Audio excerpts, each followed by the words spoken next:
A warm welcome to your Barbados Today Evening News Update for Monday, February 22. So glad you could join us. Government and the international business sector are both relieved that Barbados has been removed from the EU list of non-cooperative jurisdictions.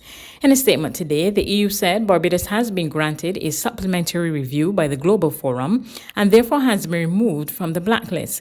International Business Minister Ronald Toppin says the government is elated since it worked hard to achieve today's outcome.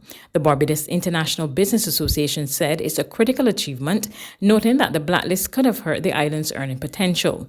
It stressed that the country must continue efforts to stay off the list with a tax regime that is fair and transparent. Don't delay, get vaccinated. The chair of PAHO's Regional Immunization Technical Advisory Group, Professor Peter Figueroa, today urged the region's people to get vaccinated as soon as they have access to the COVID-19 vaccine. Speaking on a virtual forum hosted by the University of the West Indies COVID-19 Task Force today, the leading epidemiologist said more than 200 million doses of vaccines have been administered around the world, and the results are significant. What is impressive is that with the rollout of the vaccine, we are seeing a dramatic decline globally in the number of new cases of COVID. And if we look, for instance, at the United States, where they've had 20 million confirmed cases and 500,000 deaths due to COVID, since they have been rolling out the vaccine in the last 6 weeks, when you look at the number of new COVID cases, they have declined by 40%. The hospitalizations have declined by 30%. And the deaths have declined by 16%. This is just in the past 6 weeks. If we look at the average number over the last 14 days. So this is the impact of the vaccine rollout in the United States. It's remarkable, and we're already seeing an impact globally. Professor of Molecular Genetics and Virology, Professor Christine Carrington, who also sits on the UWI COVID-19 Task Force, says vaccination remains a strong defense against emerging variants of the coronavirus. All of the non-pharmacological interventions, keeping apart from each other, social distancing, covering, wearing masks, etc. All of this limits transmission. And once you limit transmission, you limit opportunities for this virus to replicate, opportunities for new variants to arise. And the other tool we have is these vaccines. Now, you might have heard that some of the vaccines, that different vaccines have different efficacies against the variants compared to the other lineages that are in circulation, but they still have an impact. And even in places where these viruses the variants are quite prevalent, we do see an impact from the vaccines. So we really need to get on board. Vaccination is the way forward, and I hope that everyone will follow suit and get their vaccination. In today's COVID-19 update, there were 19 new cases of the viral illness recorded on Sunday from 310 tests conducted by the Best Santos Public Health Laboratory.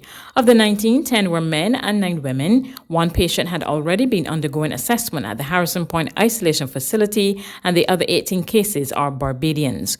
Overall, the island has recorded 2,791 confirmed cases, and 2,035 persons have recovered.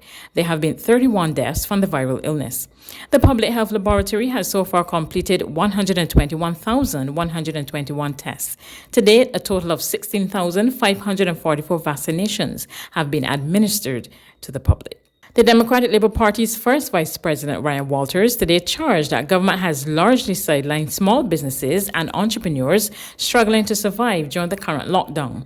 Walters insists the small business community deserves some level of respect and needs more help from the government. The government announced a national pause from February 3rd to February 17th.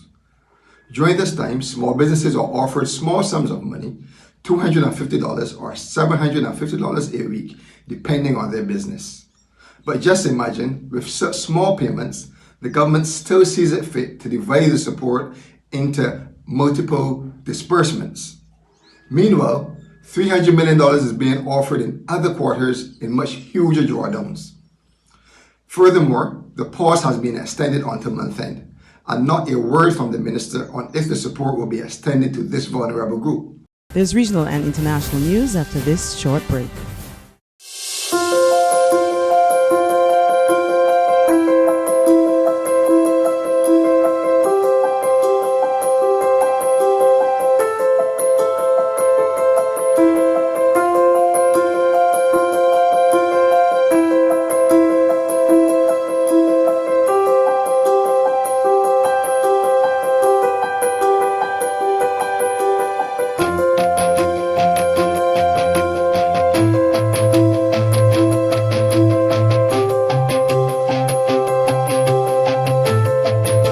Barbados Today, news you can trust.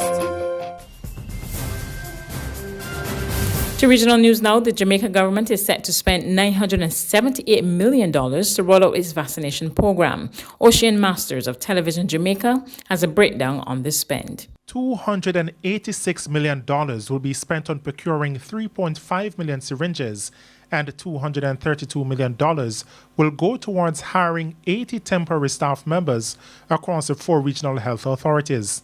A consultant will also develop the vaccination policy at a cost of $2.1 million. A further breakdown of the $978 million budget shows that $150 million has been allocated for a public education program. This includes $22 million to be paid to a consultant firm to develop and implement the communication plan, and $64.3 million for advertising in traditional media and social media. Last week, Prime Minister Andrew Holness indicated that the original budget for the coronavirus vaccine education campaign would be scaled back. $27.8 million is to be spent for 12 public education sessions in each regional health authority. That would include groups, medical professionals, teachers, first responders, and $36.2 million for brochures, flyers, and other material. There will also be an upgrade of the web-based vaccine management system at a cost of $54.3 million. The system will track the movement of vaccines across the island and produce reports on demand and uptake.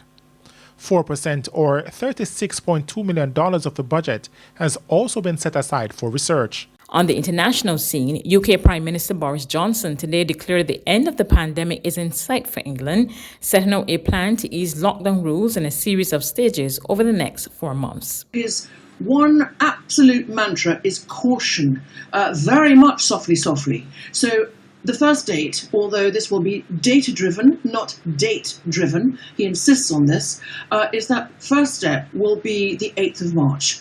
And that will be the reopening of all schools. Now, the main opposition party, the Labour Party, are not happy about this.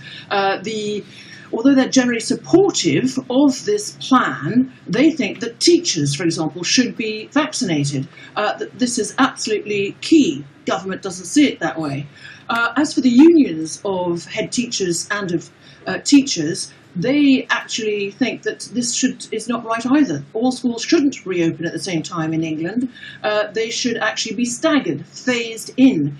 They are worried about this, and indeed also about teachers catching, for example, an infection from older children. The next date we look at is the 29th of March, where 2 households will be allowed to meet up. And as far as hospitality is concerned, it will be still a long, long wait. We're looking at April for gyms, hairdressers, and hospitality after that probably. And each step of the way, the government will look at the data with its scientific advisors, its medical advisors. It will look and see if they can go ahead. So any of the dates that he has given, like the 12th of April, to be able to have a drink outside with somebody, have a picnic even, or a barbecue, any of those dates will only go ahead if indeed the data backs that up.